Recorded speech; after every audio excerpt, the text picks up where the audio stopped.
አሁን መኪኖቻችን ገብቷል። አዲስ አበባ ከስተመር እየጠበቀን ነው። አዲስ አበባ ወደ ደንበኛ መልካም መንገድ ግባ ሄደናል። መንሱር ጀማሊፍ akkaataa ፊንቴክ ኢንቨስትመንት namoota 1,200 irraa qarshii biliyoona 1.7 saaman dhageessanii kun maallaqa goyyomsaa kanaan walitti qabame qofa miti. Kun abjuu lammiilee 1,200 waliin kan dhabamedha. Guyyaa 90 keessatti abbaa konkolaataa taatu jedhamanii kan goyyomfaman lammiileen keenya har'a harka qullaa hafuun ijoo dubbii biyyaa ta'eera. Iccitiin gowwoomsaa daangaa ce'e kun maali? Dhaabbanni fiinteek ኢንቨስትመንት jedhamu akkamitti uummata goyyomse? Gabaasa guutuu poolisii federaalaa isiniif dhiyeessina. 950 ሺህ ብሩን ወለድ ሳይኖረው ያለምንም ተጨማሪ ክፍያ 5 ዓመት ድረስ ቀሪውን ገንዘብ ቀስ እያለ የሚከፍልበትን የ1 ሺህ ብር ኤሌክትሪክ የማይወስድበትን ቴክኖሎጂ አምጥቶ እየሰራ ያለና ለትውልድም ትልቅ ስራ እየሰራ ያለ ድርጅት ነው ማለት ነው። ዛሬ እንግዲህ እንደተበሰረው ከ280 በላይ ደግሞ በቅርብ ቀን በሳምንታት ለማስረከብ ተዘጋጅተዋል።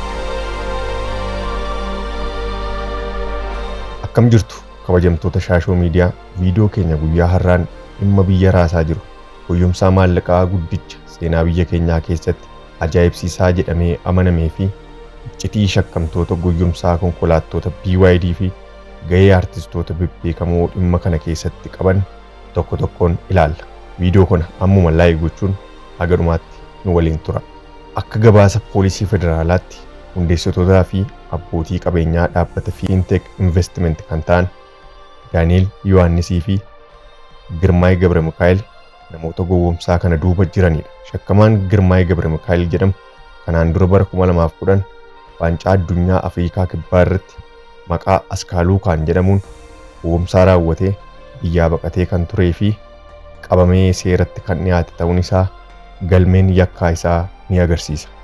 Ammas gowwoomsaa walxaxaa kanaan lammiilee 1,200 ol kiyyootti galchuu danda'eera.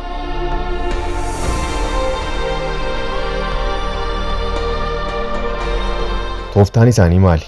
Namoota miidhamaniin qarshii 950 dhibbentaa 50 kaffaltii duraa kaffalaa guyyaa 90 keessatti konkolaataa keessan ni fudhattu jedhanii amansiisan.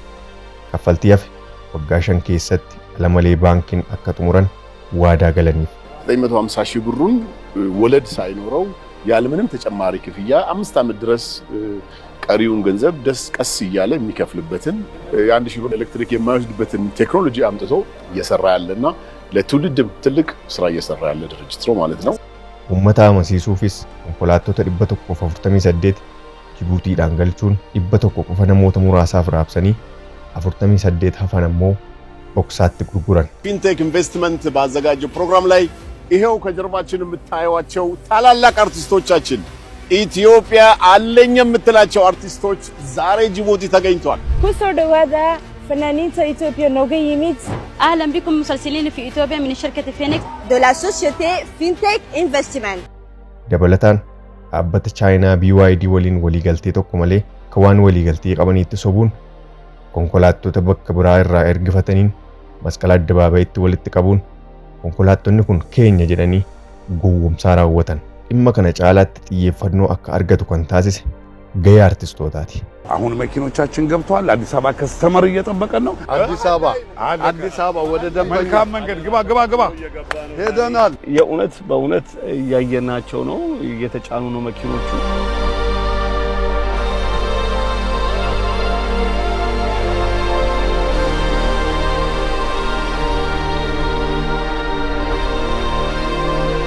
Artistoonni bebbeekamoon kanneen akka Solomoon Boggaalee, Saraawit Fiqiree, Daani'eel Teganyii fi kanneen biroon beekamtii qabanitti fayyadamanii odeeffannoo sobaa babal'isuu fi maallaqa seeraan ala walitti qabame irraa qooda fudhachuun shakkamanii qabaman. Tokkoon isaanii konkolaattota BYD Song Plus qarshii miliyoona 8 baasu badhaasa fudhachuun yakka kana mijeessaniiru jedhamee poolisiin shakkamanii mana murtiitti dhiyaatan. Manni murtiis haga bitooteessa 30 bara 2018tti beellama kenne. 500 ሚሊዮን ብር ብድር ሰጥቶ ምንም ወለድ ሳይኖረው ሰው ደስ ቀስ እያለ ክፍያ ከፍሎ ራሱን እንዲቀይር እያደረገ ያለ ተቋም ነውና እንግዲህ ዛሬ ደግሞ ሪሊዝ የተደረገው በጣም ደስ የሚሉ ነገሮች አሉ።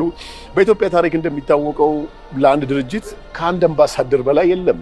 ይሄ ማለት ያው ከ7 በላይ አምባሳደር ዛሬ ያለው እያንዳንዱ አምባሳደር መቼም ከኔንም ጨምሮ በነፃ አይሰራም፣ ክፍያ ተከፍሎት ነውና ይሄ ማለት አርቲስቶቻችንን ደግሞ የበለጠ ወደ ማህበረሰቡ እንዲመጡ አርቲስቶቻችን አምባሳደሮች ሆነው ማህበረሰቡን እንዲያገለግሉ ብቸኛውና የመጀመሪያው ኢትዮጵያዊ 7 አምባሳደር ያለው ፊንቴክ ኢንቨስትመንት ነውና በጣም ትልቅ ነገር ነው የተሰራ ያለው። ትልቅ ጎል አለን፣ ትልቅ ራይዘን ነው እየመጣን ያለ ነው።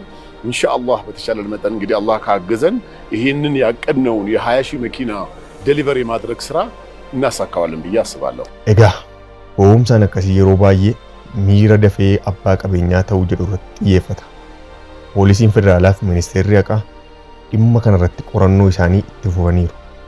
Isin hoo dhimma kanarratti yaada akkamii qabdu?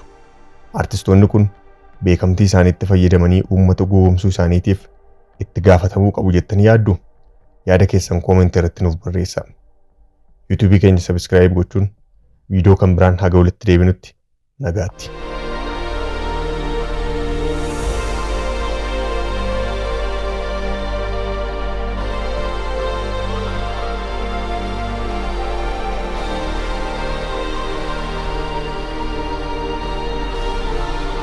ፊንቴክ ኢንቨስትመንት አምባሳደሮች ወደ ጅቡቲ እየሄድን ነው ያለነው።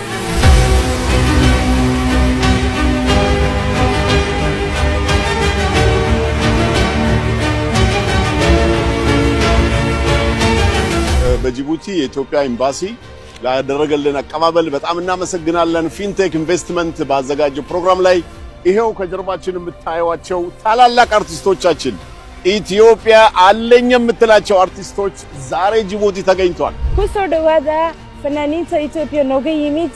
أهلا بكم مسلسلين في إثيوبيا من شركة فينيكس de la société Fintech Investment.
አሁን የምንገኘው ጅቡቲ ላይ ቻይና ፍሪ ዞን እነዚህ BYD መኪኖች እንደምታዩቸው ብራንዲንጋችንን መለጠፍ እንደቀጠልን ነው።